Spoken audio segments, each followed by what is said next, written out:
माँ दुर्गा के 9 रूप प्रचलित हैं जिनकी पूजा नवरात्रों में की जाती है। ठीक उसी प्रकार माता के 10 महाविद्या भी प्रसिद्ध है जिनकी पूजा गुप्त नवरात्रों के समय की जाती है। महाविद्या शब्द संस्कृत के 2 शब्द महा एवं विद्या से मिलकर बना है। इसमें महा का अर्थ महान, विराट और विशाल होता है, वहीं विद्या शब्द का अर्थ ज्ञान है। शाक्त परंपरा के भक्तों की माने तो महाविद्या को 10 रूप में सम्मिलित एक सत्य की व्याख्या कह सकते हैं।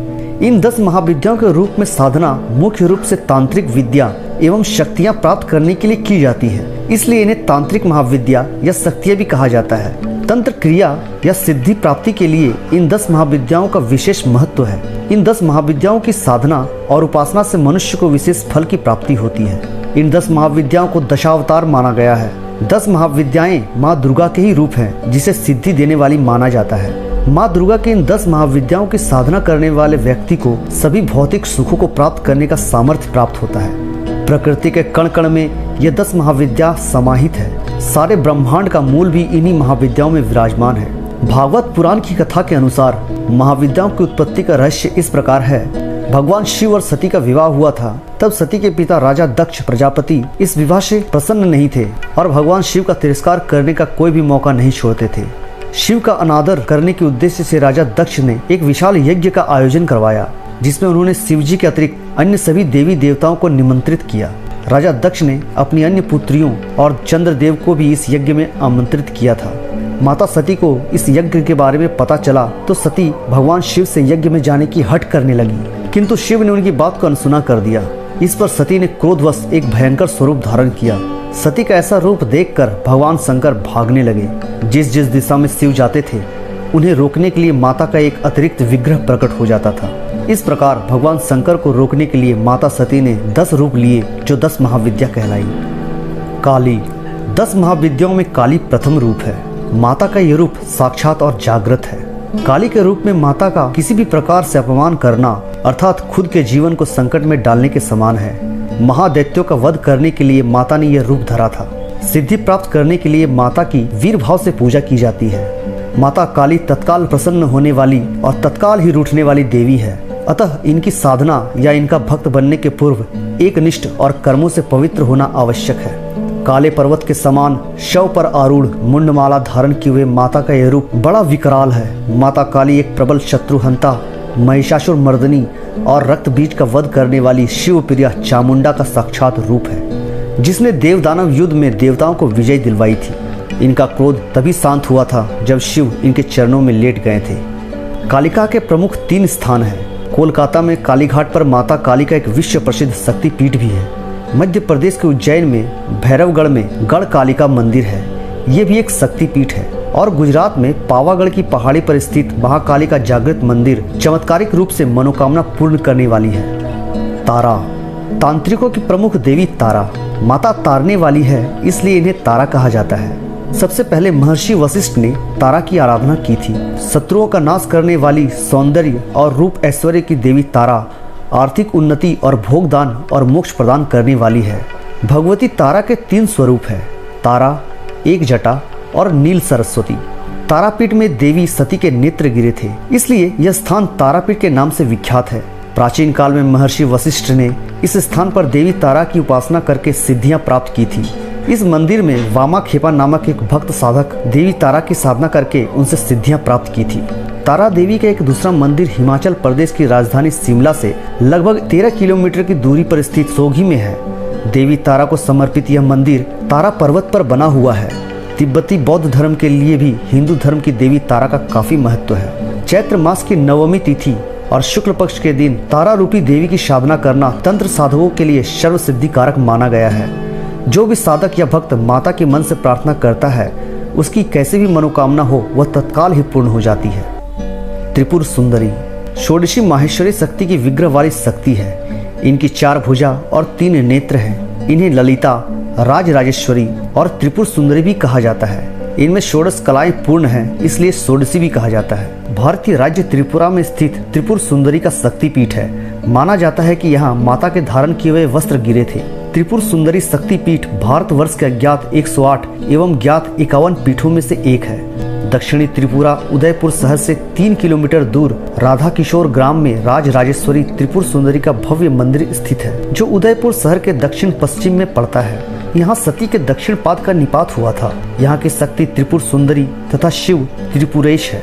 इस पीठ स्थान को कुर्भ पीठ भी कहते हैं। महाविद्या समुदाय में त्रिपुरा नाम की अनेक देवियां हैं, जिनमें त्रिपुरा भैरवी, त्रिपुरा और त्रिपुर सुंदरी विशेष रूप से उल्लेखनीय है।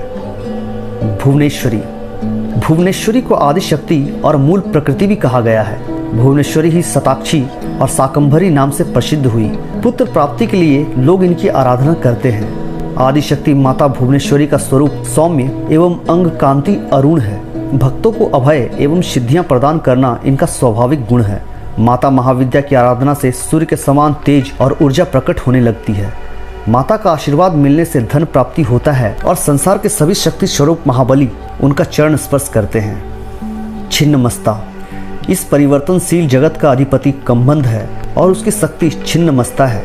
इनका सिर कटा हुआ और इनके कम्बंध से रक्त की 3 धाराएं बह रही है। इनकी 3 आंखें हैं और ये मदन और रति पर आसीन है। देवी के गले में हड्डियों की माला तथा कंधे पर यज्ञोपवीत है, इसलिए शांत भाव से इनकी उपासना करने पर यह अपने शांत स्वरूप को प्रकट करती है। उग्र रूप में उपासना करने पर यह उग्र रूप में दर्शन देती है, जिससे साधक के उच्चाटन होने का भय रहता है। माता का स्वरूप अत्यंत गोपनीय है। चतुर्थ संध्या काल अर्थात तुरीय संध्या में माँ छिन्नमस्ता की उपासना से साधक को सरस्वती की सिद्धि प्राप्त होती है। कृष्ण और रक्त गुणों की देवियाँ इनकी सहचरी है। पलाश और बेल पत्रों से छिन्नमस्ता महाविद्या की सिद्धि की जाती है। इससे प्राप्त सिद्धियां मिलने से लेखन बुद्धि व ज्ञान बढ़ जाता है। शारीरिक रोगों से छुटकारा मिलती है। सभी प्रत्यक्ष और अप्रत्यक्ष शत्रु परास्त होते हैं। साधक योग, ध्यान और शास्त्रार्थ में पारंगत होकर विख्यात हो जाता है। कामाख्या के बाद दुनिया के दूसरे सबसे बड़े शक्तिपीठ के रूप में विख्यात माँ छिन्नमस्ता के मंदिर काफी लोकप्रिय है। झारखंड की राजधानी रांची से लगभग 79 किलोमीटर की दूरी रजरप्पा के भैरवी भेड़ा और दामोदर नदी के संगम पर स्थित माँ छिन्नमस्ता के यह मंदिर है। रजरप्पा की छिन्नमस्ता को 51 शक्तिपीठों में शुमार किया गया है। त्रिपुर भैरवी, त्रिपुर भैरवी की उपासना से सभी बंधन दूर हो जाते हैं। यह बंदी छोड़ माता है। भैरवी के नाना प्रकार के भेद बताए गए हैं, जो इस प्रकार है: त्रिपुरा भैरवी, चैतन्य भैरवी, सिद्ध भैरवी, भुवनेश्वर भैरवी, संपदा प्रद भैरवी, कमलेश्वरी भैरवी, कौलेश्वर भैरवी, कामेश्वरी भैरवी, नित्या भैरवी, रुद्र भैरवी, भद्र भैरवी तथा सकुटा भैरवी आदि। त्रिपुरा भैरवी ऊर्ध्वान्वय की देवी है। माता की 4 भुजाएं और 3 नेत्र हैं। इन्हें षोडशी भी कहा जाता है। षोडशी को श्री विद्या भी माना जाता है। यह साधक को युक्ति और मुक्ति दोनों ही प्रदान करती है। इनकी साधना से षोडश कला निपुण संतान की प्राप्ति होती है। जल, थल और नभ में उसका वर्चस्व होता है। आजीविका और व्यापार में वृद्धि होती है। जीवन में काम, सौभाग्य और शारीरिक सुख के साथ आरोग्य सिद्धि के लिए देवी की आराधना की जाती है। इनकी साधना से धन संपदा की प्राप्ति होती है। मनोवांछित वर या कन्या से विवाह होता है। षोडशी का भक्त कभी दुखी नहीं रह सकता। नारद पंचरात्र के अनुसार एक बार जब देवी काली के मन में आया कि वह पुनः अपना गौर वर्ण प्राप्त कर ले, तो यह सोचकर देवी अंतर्ध्यान हो जाती है। भगवान शिव जब देवी को अपने समक्ष नहीं पाते तो व्याकुल हो जाते हैं और उन्हें ढूंढने का प्रयास करते हैं। शिव जी महर्षि नारद जी से देवी के विषय में पूछते हैं। तब नारद जी उन्हें देवी का बोध कराते हैं। वे कहते हैं कि शक्ति के दर्शन आपको सुमेरु के उत्तर में हो सकते हैं, वहीं देवी के प्रत्यक्ष उपस्थिति होने की बात संभव हो सकेगी। तब शिव जी की आज्ञा अनुसार नारद जी देवी को खोजने के लिए वहां जाते हैं। महर्षि नारद जी जब वहां पहुंचते हैं तो देवी के गौर वर्ण देखकर उन्हें पहचान नहीं पाते और शिव जी के साथ विवाह का प्रस्ताव रखते हैं। यह प्रस्ताव सुनकर देवी क्रुद्ध हो जाती है और उनकी देह से एक अन्य षोडशी विग्रह प्रकट होती है और इस प्रकार उससे छाया विग्रह त्रिपुर भैरवी का प्राकट्य होता है। धूमावती, धूमावती का कोई स्वामी नहीं है, इसलिए यह विधवा माता मानी गई है। इनकी साधना से जीवन में निडरता और निश्चिंतता आती है। इनकी साधना या प्रार्थना से आत्मबल का विकास होता है। इस महाविद्या के फल से देवी धूमावती प्रत्यक्ष प्रकट होकर साधक के सभी रोग, अरिष्ट और शत्रुओं का नाश कर देती है। प्रबल, महाप्रतापी तथा सिद्ध पुरुष के रूप में उस साधक की ख्याति हो जाती है। माँ धूमावती महाशक्ति स्वयं नियंत्रिका है।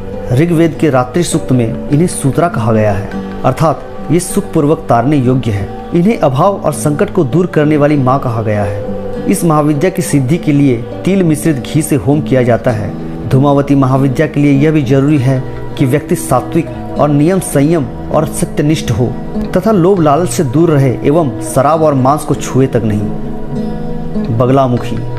माता बगलामुखी की साधना युद्ध में विजय होने और शत्रु के नाश के लिए की जाती है।